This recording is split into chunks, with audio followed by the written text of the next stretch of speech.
and destruction. Note that Bethel was on the west and Ai was on the east. So what happens when you find yourself in the middle? Not seeking to move towards the house of El by bettering your relationship with Yahweh your Elohim, while not moving towards destruction either because of the complete state of stagnation. You don't have to openly transgress to transgress. Simply becoming stagnant is enough to alienate you from Elohim. You're not moving towards being hot. You're not moving towards being cold. You're right there in the middle. You're lukewarm. So we are comfortable where we are in our relationship.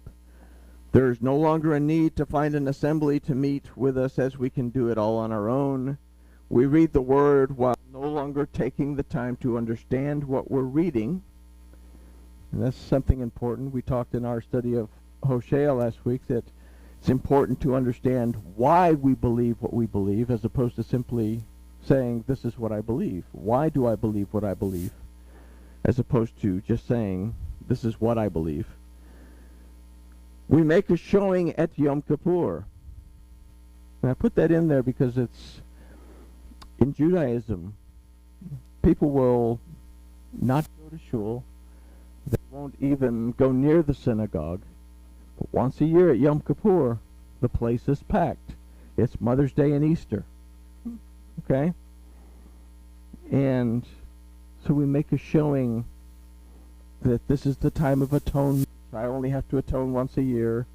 I only have to consider where I'm at once a year. So it's a very important idea. We make a showing at Yom Kippur. Elohim exists during the feasts and festivals, but is tucked away the balance of the year. So in this condition, we believe that we can, like Abram did, built there an altar to Yahweh and called upon the name of Yahweh. We're not doing anything to build a relationship, but we build an altar and we call on the name of Yahweh, but we're not doing anything to get any closer to our Elohim. Not doing anything to step away from him. We're just simply not doing anything. The word for called is vayikara, that from the root kara means to cry out and to utter a sound. So a question to consider in light of this verse in Revelation that says, because you are lukewarm, I will vomit you out of my mouth. Are we believing that Elohim will hear us? We're lukewarm.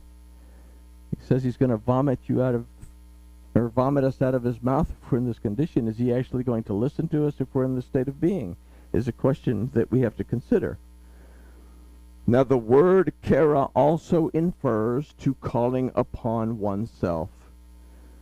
So do you call out to Elohim while making the plans that you intend to follow? So unless we break the habit of complacency, the next verse is going to hold true.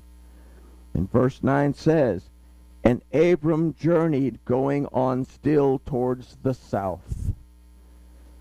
Now, the sages say that he was going to Jerusalem.